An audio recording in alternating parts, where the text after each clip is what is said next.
Hallelujah. प्रभु यीशु मसीह में आप सबों को जय मसीह की।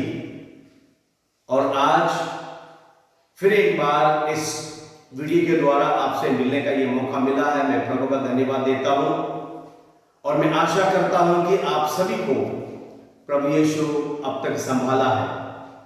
जी हाँ, प्रभु यीशु मसीह जी उठने के बाद ये दूसरा इतवार है कि हम मिलकर उसकी आराधना करने का दिन है, मिलकर उसकी सम्मान करने का दिन है। मगर ऐसे दिन में कि हम इस वीडियो के द्वारा आपसे मिल रहे हैं और मेरी आशा है कि आप इस वचनों को सुन रहे हैं और मेरे साथ प्रार्थना में जुड़ रहे हैं। तो आओ फिर हम एक छोटी सी प्रार्थना करते हैं। सभी अपने आंखें बंद करें। पिता परमेश्वर, आपके पवित्र सन्मुख यीशु मसीह के नाम से आता हूं। आपकी पवित्र उपस्थिति को मैं चाहता हूं प्रभु। जितने भी ये वचन सुन रहे हैं, जितने भी इस बातों को देख रहे हैं प्रभु, उन सबों के बीच में प्रभु यीशु आप मौजूद रहे। आपके वचन से हमें आशीष दे, आपके पवित्र उपस्थिति में रहने का अनुभव हमें मिले प्रभु यीशु के नाम से ये प्रार्थना मांगते हैं, आमीन, हालेलुया। आओ प्रिय, हम अध्ययन में जाने से पहले हम एक छोटा सा गीत गाएंगे और ये गीत आप सबों को आता है। बड़ा सरल गीत है और मेरे साथ केची अभी गाएगी। हम मिलकर इस वचन को, इस गीत को हम गाएंगे। प्रभु का धन्यवाद करूंगा, सब ताली बजा सकते हैं। उसके संगति में सदा रहूंगा, साथ चलूंगा मैं, जय जरूर पाऊंगा, साथ चलूंगा मैं, जय जरूर पाऊंगा। प्रभु का धन्यवाद करूंगा। ना देगी मुझे दुनिया कभी भी कोई सुख और शांति आराम, ना देगी मुझे दुनिया कभी भी कोई सुख और शांति आराम। मेरे यीशु के साथ धन्य संगति में सदा मिलती खुशी मुझको। मेरे यीशु के साथ धन्य संगति में सदा मिलती खुशी मुझको। प्रभु का धन्यवाद करूंगा, उसके संगति में सदा रहूंगा, साथ चलूंगा मैं, जय जरूर पाऊंगा, साथ चलूंगा मैं, जय जरूर पाऊंगा। प्रभु का धन्यवाद करूंगा, यीशु का धन्यवाद करूंगा, आमीन। जी हाँ, यीशु का धन्यवाद करने का ये दिन है, यीशु के साथ चलने का ये दिन है। क्योंकि मेरे प्रियो, ये दुनिया हमें साथ नहीं दे सकती है, ये दुनिया हमारा सहारा नहीं बन सकता, ये दुनिया हमारा साथ नहीं हो सकता है। तो हम इस दुनिया से हटकर हमें प्रभु की संगति में रहना होगा, प्रभु के साथ हमको चलना होगा, हालेलुया। आओ प्रिय, हम प्रभु के वचन के अध्ययन में जाएंगे और ये वचन प्रभु आपके मनों में रखे ताकि इन वचनों के द्वारा आपको बड़ी आशीष मिले, हालेलुया। आज का ये संदेश का जो शीर्षक वो ये है कि परमेश्वर का इनाम, परमेश्वर की तोहफा या गिफ्ट ऑफ गॉड, परमेश्वर का गिफ्ट आपको क्या क्या मिला है। तो इसी के ऊपर इसी के ऊपर हम आज चर्चा करेंगे।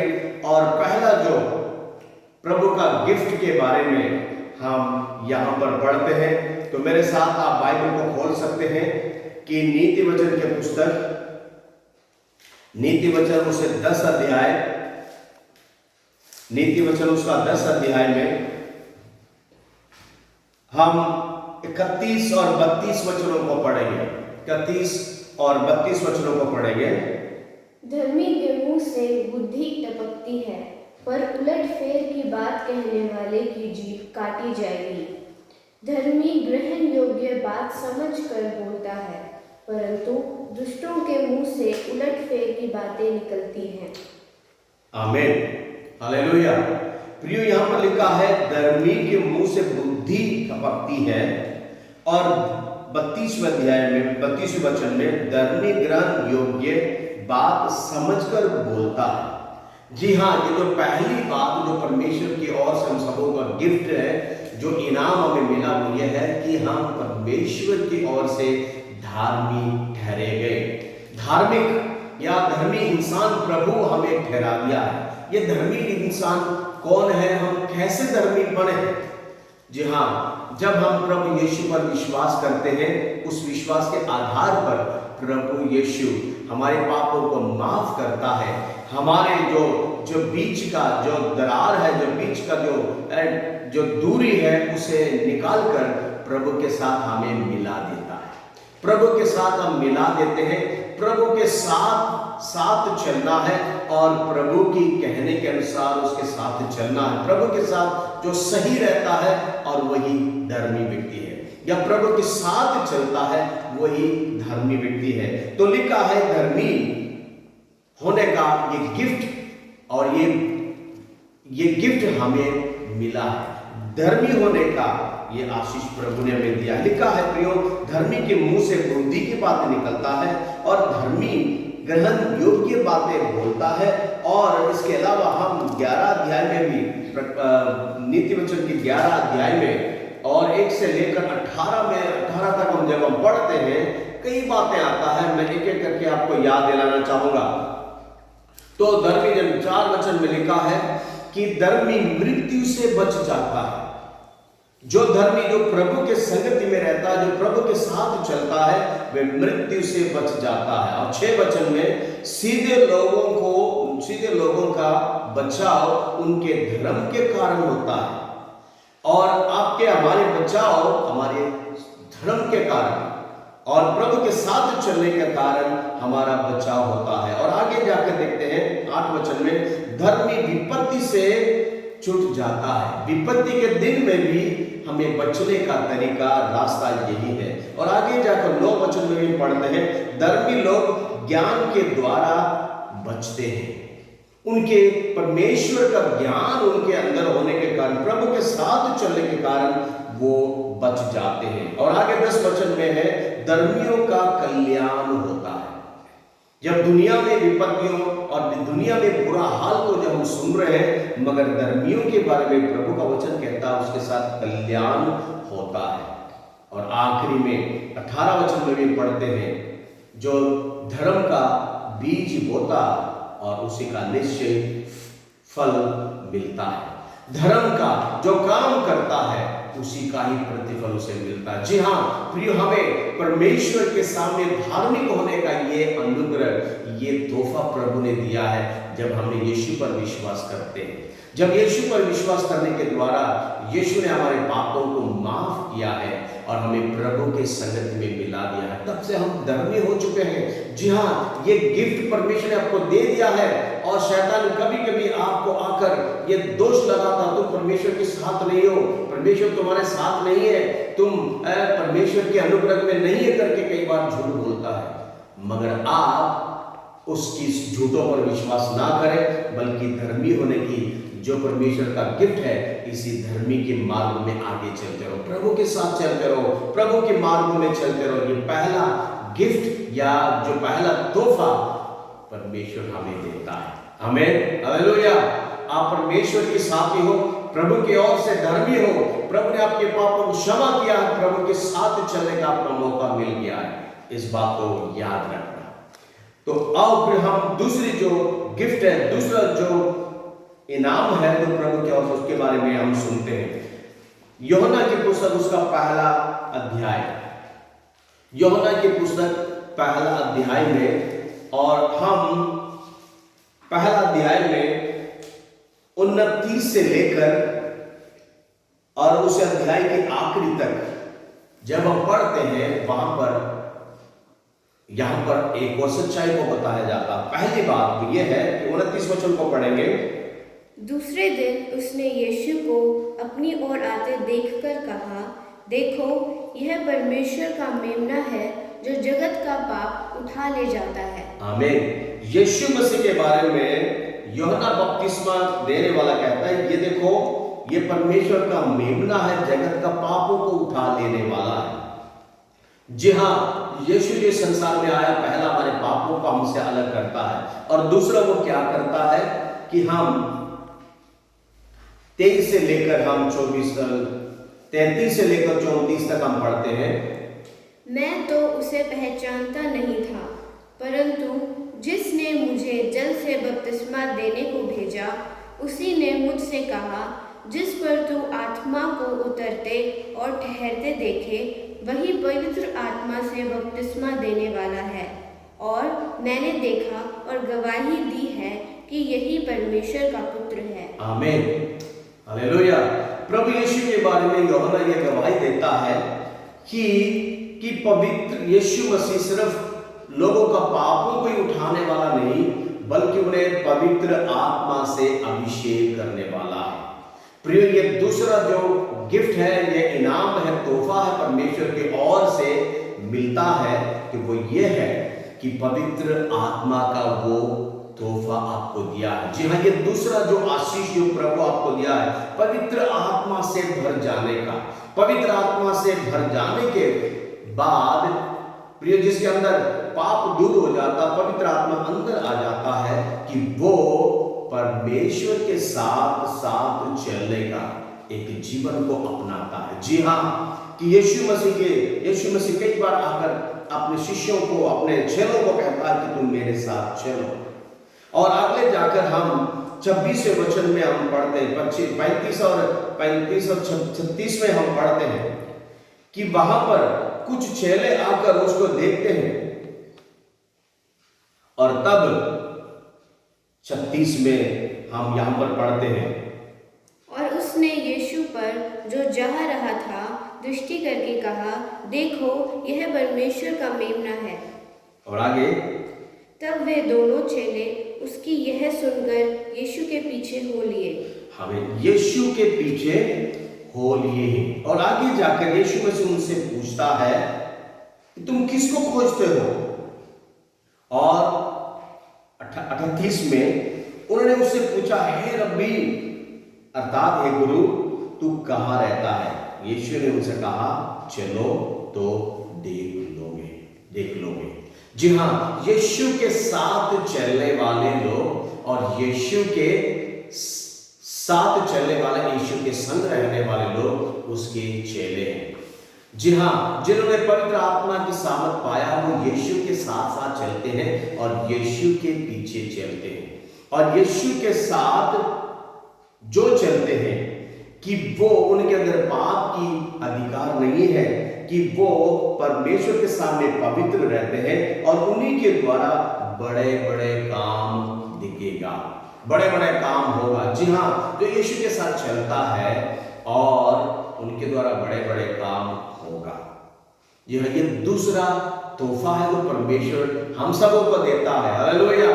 पवित्र आत्मा का वरदान प्रभु ने हमें दिया, पवित्र आत्मा की तोहफा गिफ्ट हमें दिया है। जी हाँ, पवित्र आत्मा में बने रहो, पवित्र आत्मा के साथ साथ चलते रहो, पवित्र आत्मा के कहने के अनुसार, उसके वचन के अनुसार आप चलो, पवित्र आत्मा के कहने के अनुसार अपने जीवन को जिए।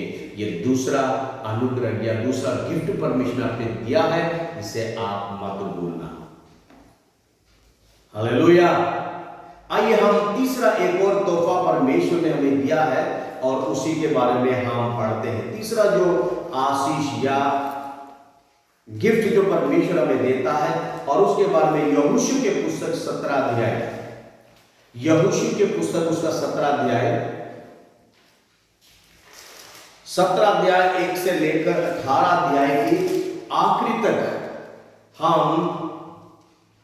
उस तीसरे गिफ्ट के बारे में हम देख सकते हैं। और उसमें से एक बात मैं आपको याद दिलाना चाहूंगा, ये तीसरा जो गिफ्ट परमेश्वर हमें देता है वो क्या है। 18 अध्याय उसकी 3 वचन में हम पढ़ते हैं। तब यहोशू ने इस्राएलियों से कहा, जो देश तुम्हारे पूर्वजों के परमेश्वर यहोवा ने तुम्हें दिया है, उसे अपने अधिकार में कर लेने में तुम कब तक ढिलाई करते रहोगे? और 10 वचन को भी पढ़े। तब यहोशू ने शीलो में यहोवा के सामने उनके लिए चिट्ठियां डाली और वहीं यहोशू ने इजराइलियों को उनके भागों के अनुसार देश बांट दिया। देश को बांट दिया। प्रिय परमेश्वर इजराइलियों को कनान देश में ले आकर और उनको उस पूरे जगह को बांट देता है। यहोशू के द्वारा उस जगह को बांट दिया है। ये 12 गोत्र में से 11 गोत्रों को अलग अलग जगह दे दिया है। ये तुम रहोगे यहाँ पर, तुम रहोगे यहाँ पर, तुम रहोगे। मगर यह इजरायली लोगों ने क्या सोचा है कि वहां तो और वो लोग रह रहे हैं और हमें उसको कैसे हमें अपनाना होगा। और तब यहोशू ये कहता है, देश तुम्हारे पूर्वजों के परमेश्वर यहोवा ने तुम्हें दे दिया है, उसे अपने अधिकार में कर लेने में तुम कब तक ढिलाई से करते रहोगे। यानी कि जो आशीष उनको दे दिया है, ये आपका संपत्ति है, ये आपका संपत्ति है, ये आपका संपत्ति है, इसका अधिकार प्रभु ने आपको दे दिया है। मगर उन इस्राएलियों की उनको जरूरत ये था कि उस अधिकार को जो प्रभु ने दिया है उसे जाकर अपनाना था, उस जगह पर जाकर अपने अधिकार में लेना था। जैसे कोई जमीन को हमने खरीद लिया है मगर उसका कब्जा लेना भी जरूरी है। जब तक कब्जा नहीं लेते हैं तब तक वो कोई भी उसके ऊपर अधिकार रख सकता है। उसी तरह यहां पर परमेश्वर ने इन इस्राएलियों को कई जगह को दे दिया है, मगर ये लोग उसे लेने में बड़ा डील रहते हैं। मगर यहोशू के द्वारा इस्राएली लोगों को कनान देश को दे दिया है, मगर उनकी जिम्मेदारी यहाँ पर जरूरत पड़ती है कि वो जाएं, उन लोगों को वहां से भगाएं, उस जमीन को, उस जगह को वो अपने अधिकार में लेना है। जी हाँ, यही वो आशीष है जो प्रभु आपको देता है। ये तीसरा जो आशीष है, तीसरा जो वरदान या गिफ्ट परमेश्वर आपको देना चाहता है, प्रभु की सारे प्रतिज्ञाओं का वारिस परमेश्वर आपको घोषित कर दिया है। उसकी सारे आशीषों का घोषणा परमेश्वर ने आपको कर दिया है। मगर आपका और मेरा जिम्मेदार ये बनता है कि हमें जाकर उन आशीषों को जाकर अपनाना है और उसी में हमको अपना अधिकार को जमाना है। जी हाँ, प्रभु के साथ हम चलने के लिए मन बनाया है और पवित्र आत्मा को हमने पाया है। मगर प्रियो, इतना ही नहीं, प्रभु की सारे प्रतिज्ञाओं को भी हमको अपनाने की जरूरत है। जी हाँ, जिद लगाकर हमें वहां पर रहने वाले लोगों को दूर करते हुए उस जगह को अपनाने की जरूरत है। जी हाँ, प्रिय परमेश्वर ने आपको उसकी पूरी संपत्तियों को वारिस बना दिया है, आपको अधिकारी घोषित कर दिया है। मगर अधिकार पाना ही काफी नहीं है, बल्कि उस जगह को भी आपको कब्जे में भी लेना होगा। ये तीसरा आशीष है, ये तीसरा तोहफा जो परमेश्वर आपको कहता है, इसी के ऊपर आपको मेहनत करने की जरूरत है। जी हाँ, प्रभु यीशु ने ये आशीष दे दिया, तो परमेश्वर के राज्य की हो, प्रभु की सारे प्रतिज्ञाओं का वारिस तुम हो। इतना काफी नहीं, बल्कि उसे आपको जाकर उसे अपनाना होगा। प्रभु की उन आशीषों को अपनाने के लिए प्रभु की राह पर, प्रभु की मार्ग पर आपको चलने की जरूरत है। हालेलुया। ये तीसरा आशीष है, प्रिय परमेश्वर ने आपको अपने सारे आशीषों का वारिस आपको ठहरा दिया है।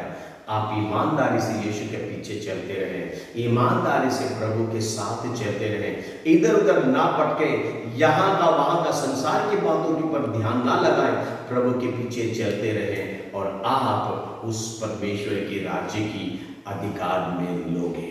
आमीन, हालेलुया। ये तीनों जो गिफ्ट है जो परमेश्वर आपको दिया, पहला गिफ्ट जो है धार्मिक होने का, ये गिफ्ट प्रभु ने आपको दिया है। पवित्र आत्मा पाने का ये गिफ्ट प्रभु ने आपको दिया है और उसकी सारे आशीषों का अधिकार में लेने का गिफ्ट प्रभु ने आपको दिया है। जी हाँ, ये तीनों गिफ्टों पाने वाले आप और हम यीशु के साथ चलते जाएं, यीशु के पीछे पीछे चलते जाएं और धर्म के कार्य करें, ईमानदारी से उसके पीछे चलें और हम अपने जीवन को पवित्रता में रखें और उसके पीछे चलें। और एक दिन इन सारे वायदाओं को हम पूरा होते हुए देखेंगे, प्रभु के राज्य में हम जाकर मिलेंगे, सदा सदा प्रभु के साथ हम आनंद मनाएंगे। Hallelujah, hallelujah. प्रभु यीशु इन वचनों के द्वारा आपको आशीष दे। आइए हम सभी अपने आंखें बंद करें और प्रार्थना करें। स्वर्गीय पिता, महान परमेश्वर प्रभु, हम आपका धन्यवाद करते हैं इन वचनों के द्वारा। प्रभु हमसे बातें करने के लिए धन्यवाद। जी हाँ, आपने हमें धार्मिक होने का आनंद दिया है, गिफ्ट दिया है, पवित्र आत्मा की गिफ्ट दिया है। और प्रभु आपके सारे आशीषों को और परमेश्वर अनुभव करने का आपने गिफ्ट हमें दिया है। प्रभु धन्यवाद। हम परमेश्वर हमें इतनी बल और शक्ति दे, इन वरदानों को हम स्वीकार करें और इसके अनुसार चल सके। मैं प्रार्थना करता हूँ इस वचन को सुनने वाले मेरे प्रियजन जितने भी हैं प्रभु, उन सबों के जीवन में भी कार्य करें प्रभु राजा, और उन्हें भी सच्चाई को समझने का मौका दे प्रभु। हालेलुया।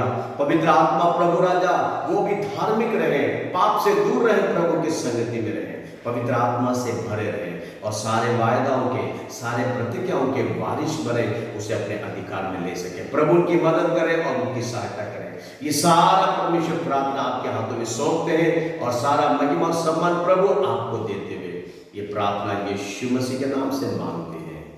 आमीन।